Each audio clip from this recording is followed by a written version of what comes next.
Cette capsule vous est présentée par la boutique Maixu pour vos peluches et articles décoratifs geek, ainsi que par Evo Retro, marque cool d'accessoires de jeux vidéo et de protecteurs pour mettre en valeur vos collections de figurines Funko Pop ou cartes Pokémon. Bonjour, je m'appelle Clifford Matthews pour Ciné Techno et je vous présente ma critique de Reacher qui est disponible maintenant sur Blu-ray. Alors, Reacher ici est disponible sur Blu-ray et c'est une série qui est diffusée premièrement sur Amazon Prime. Alors, on était chanceux à voir, ou j'ai été chanceux d'ailleurs de recevoir ceci, qui est un coffret à 2 disques et qui a 8 épisodes en plus de 2 extras. Pour ceux et celles qui ne connaissent pas Reacher, je vous lis de qu'est-ce qu'il en est de cette saison 1.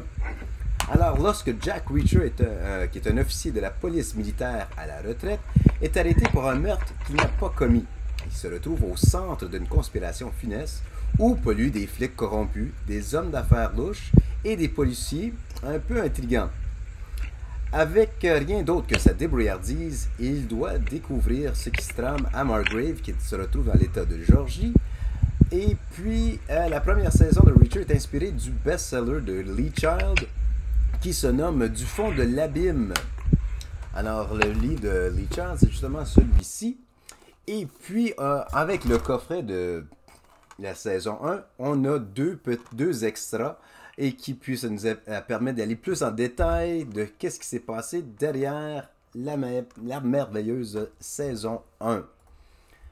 Alors, comme je disais, comme critique, je dois dire que la saison de Reacher est très très très fidèle au livre. Alors pour ceux qui l'ont lu vont être agréablement surpris. Si vous l'avez pas lu et que vous visionnez la saison 1, non seulement que ça vous a encouragé de lire la série au complet de Lee Child, car il y en a 19 romans de Reacher. Alors, 19 histoires de Jack Reacher. Là, vous allez me dire, Tom Cruise a interprété le rôle au grand écran il y a quelques années, en 2013.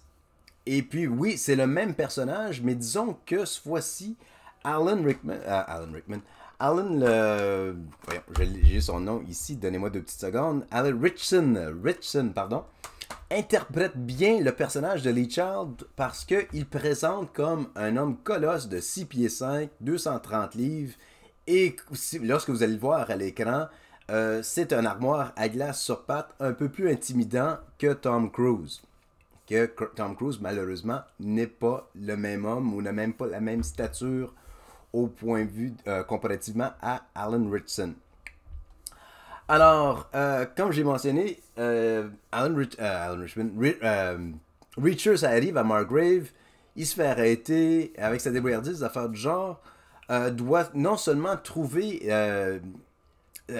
son innocence, qu'il n'est pas le meurtrier, mais plus qu'il enquête, il découvre un élément qui est très, très, très personnel. Alors là, maintenant, il cherche de se venger et vraiment trouver les responsables du meurtre. Tel que le roman, chaque épisode se déroule comme un chapitre du livre. Alors, à la fin de chaque chapitre, on veut en connaître plus. Il nous donne tellement de détails.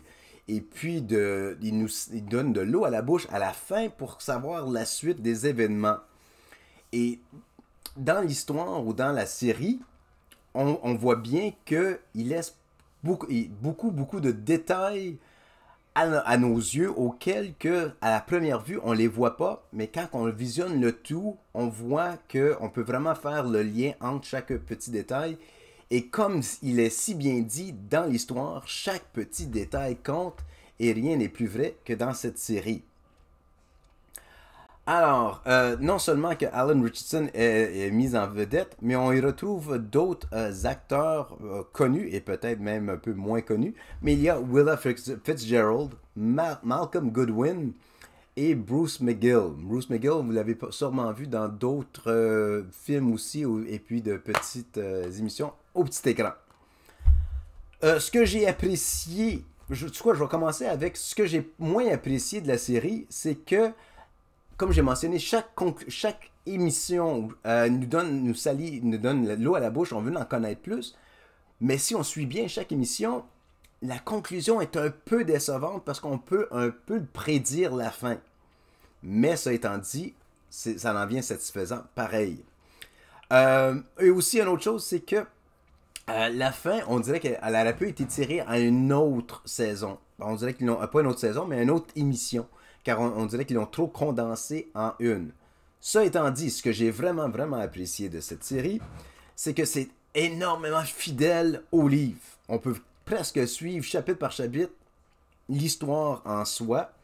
Jack Reacher, qui est le personnage principal, qui est joué par Alan Richardson, est tellement crédible comparativement à Tom Cruise. Alors, on peut vraiment embarquer et croire qu'il peut se démarquer ou se sortir d'une situation juste parce que la personne telle qu'elle est très imposante.